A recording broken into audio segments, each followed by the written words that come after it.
करौली शंकर बाबा जी, इन्होंने बताया कि मुझे संस्कार मिले परिवार के, लेकिन सीधे माता पिता से नहीं मिले, दादा दादी से मिले। ये है परिवार। माता पिता से मिल भी नहीं सकते। क्यों नहीं मिल सकते? क्योंकि जिस समय बच्चा बच्चा होता है उस समय उसके माता पिता युवा होते हैं, और जो युवा हैं उनका तन मन कहीं और रहता है, और उनके दायित्व अलग होते हैं। घर परिवार चलाने के लिए अर्जन करना उनका मुख्य कार्य होता है कि घर परिवार चलेगा कैसे, इसलिए हमको कमा के लाना है। तो उनका पूरा ध्यान अर्जन में होता है, तो वो बच्चे पे कैसे ध्यान दे सकते हैं?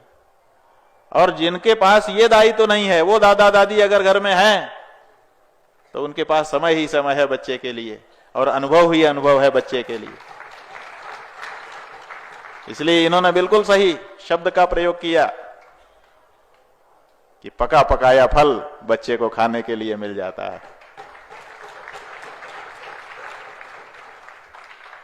अनुभूत बातें नई पीढ़ी को संप्रेषित कर दी जाती। यह परंपरा है हमारी। आप दक्षिण भारत में चले जाइए, वहां ऐसे परिवार आपको मिलेंगे कि वो अपने इस खजाने को खोल के कभी देख लें, खिड़की भी खोलना नहीं चाहते। अब वो अगर भटक रहे हो तो उनके लिए हम कुछ नहीं कह सकते, लेकिन सच्चाई ये है कि जो भी इस खजाने में घुस गया वो माला माल होकर के निकला। अभी करौली शंकर बाबा जी ने हमको ये 25-30 पृष्ठ का एक आवेदन दिया। इसमें 401 ऐसे रोग लिखे गए हैं और फिर उनका निराकरण करने का दावा इसमें किया गया है। ये कहां से इनको मिला? जब हमारे पास आए तो इन्होंने हमको बताया कि सब हमारे ऋषि महर्षियों की देन है।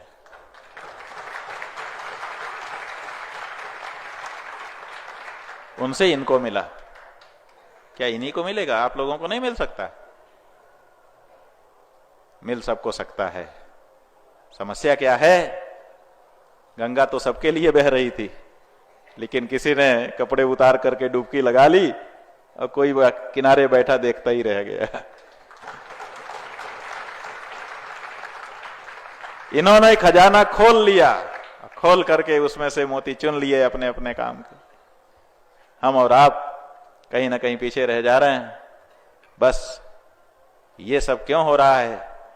परिवार की कमी के कारण हो रहा है।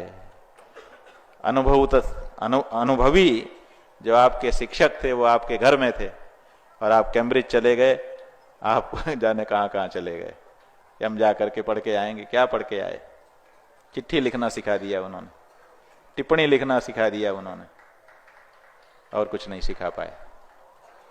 इसलिए परिवार को सुरक्षित करिए। अब चूंकि समय हो गया धर्मादेश का, इसलिए बात को यहीं रोक रहे हैं।